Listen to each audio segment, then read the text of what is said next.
जय हिंद दोस्तों, मैं सेबी पंजीकृत सलाहकार नहीं हूं। यह वीडियो केवल शैक्षिक और सूचनात्मक उद्देश्य के लिए बनाई गई है।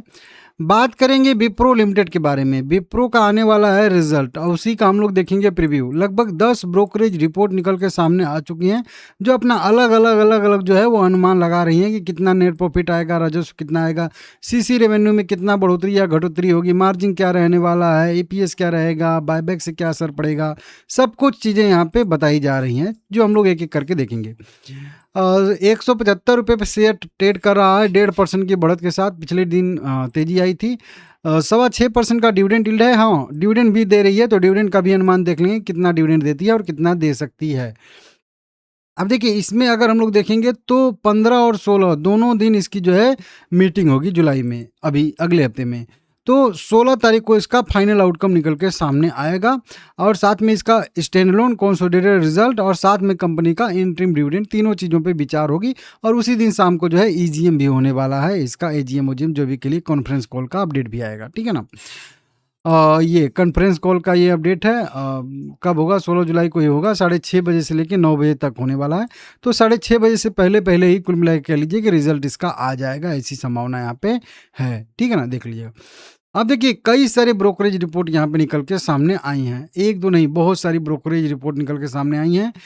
इसी में देखेंगे तो आपको दिख जाएगा 2-3 कोटक का यहाँ पे है। वहीं पे ऊपर के साइड में देखेंगे, सॉरी, ये HCL टेक्नोलॉजी का। यहाँ पे विप्रो का अगर देखेंगे हम लोग यहाँ पे, तो देखिए जेम का है, वहीं पे कोटक इंस्टीट्यूशनल का है, वहीं पे और भी देखेंगे हम लोग यहाँ पे तो आ जाएगा। यहाँ पे आप लोगों को कोटक का फिर से दिख जाएगा, जेम का दिख जाएगा, मोतीलाल ओसवाल का, मतलब बहुत सारी ब्रोकरेज रिपोर्ट हैं। सबसे पहले मैं आप लोगों को टोटल बता देता हूँ कि टोटल कितना अनुमान है और उसके हिसाब से फिर अलग अलग हम लोग देखेंगे। देखिए, वित्त वर्ष 2026 की पहली तिमाही में राजस्व लगभग 22,688 करोड़ रुपये से लेकर 24,300 करोड़ रुपये के बीच रह सकता है। मतलब अलग अलग अनुमान है, रेंज जो है बड़ी सी है।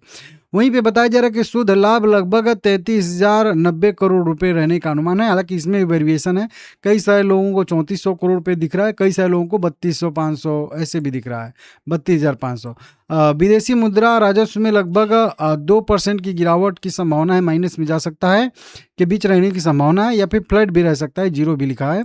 जबकि आईटी सेवाओं का सेगमेंट जो है लगभग $2.597 बिलियन रह सकता है। वहीं पे यहाँ पे भी देखेंगे तो लगभग 2.651 बिलियन डॉलर के आसपास यहाँ पे रह सकता है। इसको आप लोग देख लीजिएगा, ठीक है ना। 16 जुलाई को रिजल्ट आएगा। जो अभी मार्जिन की बात करेंगे तो लगभग 17.25% के आसपास का मार्जिन इसका रह सकता है। और मार्जिन में भी लगभग आधे % का मान के चलिए, 0.5, हालांकि 0.6 लिख रहा है, तो 0.6% की गिरावट की संभावना रहेगा मार्जिन में टोटल, ठीक है ना। अब अलग अलग ब्रोकरेज रिपोर्ट अलग अलग सजेशन दे रही हैं, लेकिन हम लोग टोटल देख लेंगे, ठीक है ना। टोटल देख लेंगे सबका अलग अलग, तो बढ़िया रहेगा। टोटल मैं आप लोगों को दिखा दिया हूँ। अब यहाँ पे हम लोग देख लेते हैं, ठीक है ना। वहीं पे सेवाओं का राजस्व करेंसी आधार पर जो है यहाँ पे गिर सकता है लगभग 1% से लेकर 1.25%, जो कई सारे टॉप रिसर्चर का मानना है, नुआमा, कोटक का, ऐसे करके, ठीक है ना।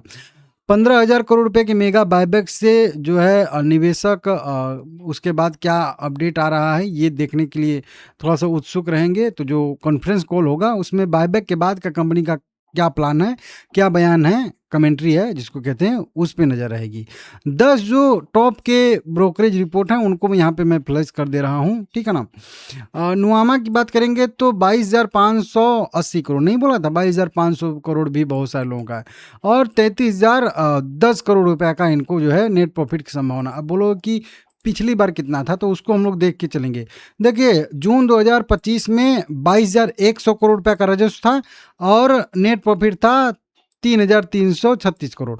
वहीं पे पिछले क्वार्टर में 24,200 करोड़ था और इधर की साइड में 3,500 करोड़ रुपया था। तो इसी को हम लेके रेफरेंस में चलेंगे। तो ये 33,000 मतलब 3,300 करोड़ के आसपास मान के चलो, मतलब इसके सेम क्वार्टर के हिसाब से ठीक आएगा। कोटक सिक्योरिटी की बात करेंगे तो 22,600 करोड़ रुपया का इनका राजस्व का अनुमान है, जो कि अगर देखेंगे हम लोग यहाँ पे तो लगभग सेम है। 22,000 करोड़ आया तो मतलब जून को मैच कर रहा है, और 24,000 करोड़ के आसपास आया तो मतलब मार्च को मैच कर रहा है, पिछले क्वार्टर को, ठीक है ना। और इसमें भी 3,350 करोड़ रुपए का नेट प्रॉफिट की संभावना है, जो कि लगभग सेम साल दर साल बेसिस पे मैच करेगा। मोतीलाल ओसवाल का भी 22,700 करोड़ रुपया का ही है, थोड़ा बहुत जो है साल दर साल बेसिस पे ग्रोथ है। और नेट प्रॉफिट भी वहीं 3,400 करोड़ रुपए के आसपास है, मतलब साल दर साल और क्यू ऑन क्यू दोनों के बीच में आएगा, ठीक है ना।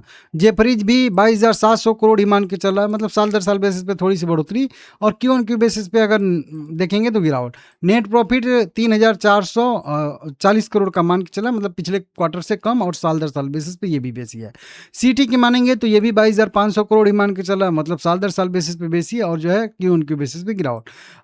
3,290 करोड़ रुपया ये नेट प्रॉफिट मान के चले, मतलब साल दर साल बेसिस से तो कम रहेगा, मतलब रहेगा, और क्यू ऑन क्यू बेसिस पे तो ऐसे ही कम है, ठीक है ना। निर्मल बाग की मानेंगे तो 22,600 करोड़ रुपए ये भी मान के चले, 3,320 करोड़, मतलब साल दर साल बेसिस पे मैच करेगा। HDFC सिक्योरिटी की मानेंगे तो 22,800 करोड़ रुपए, मतलब साल दर साल बेसिस पे राजस्व बेसी रहेगा, बाकी क्यू ऑन क्यू बेसिस पे कम है। वहीं पे 3,400 आएगा, 60 करोड़ का इनको नेट प्रॉफिट दिख रहा है, मतलब साल दर साल बेसिस पे थोड़ी सी बढ़त। ICICI सिक्योरिटी भी वहीं 22,880 मान के चल रहा है, और नेट प्रॉफिट 3,390 करोड़ मान के चला, साल दर साल बेसिस पे थोड़ी सी बेसी रहेगा बढ़ोतरी। नुआमा की बात करेंगे तो 22,640 ये भी मान के चला, और इसका भी नेट प्रॉफिट 3,370 करोड़, साल दर साल बेसिस पे थोड़ा सा ज़्यादा दिख रहा है। सिस्टमैटिक्स की मानेंगे तो वो भी 22,600 करोड़ मान के चल रहा है, और वहीं पे बात करेंगे तो 3,340 करोड़ रुपया करेंगे, मतलब साल दर साल बेसिस पे अगर नेट प्रॉफिट की बात करेंगे तो जो ये 3,336 करोड़ था, लगभग इसी के आसपास आ रहा है।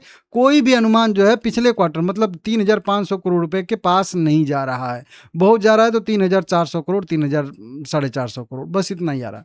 तो कुल मिला के इस बार का रिजल्ट थोड़ा सा इसका वीक आ सकता है, ऐसी संभावना यहाँ पे रहेगा। मार्जिन में भी थोड़ा सा दबाव देखने के लिए मिलेगा। इस तरीके से कुछ इन्होंने अधिग्रहण किए हैं, उसकी वजह से राजस्व हो सकता है कि बढ़ जाए, ठीक है ना। नए ऑर्डर भी मिलने की संभावना इनको रहेगा अभी, और जो बायबैक इन्होंने किया है उसके वजह से अर्निंग पर शेयर भी बढ़ने की संभावना रहेगी। अब देखते हैं कितना अर्निंग पर शेयर बढ़ता है, नहीं बढ़ता है, ये सबसे बड़ा क्वेश्चन मार्क रहेगा। लाइक करके चैनल सब्सक्राइब कर लीजिएगा। आपका क्या अनुमान है, कमेंट बॉक्स में कमेंट करके बताइए।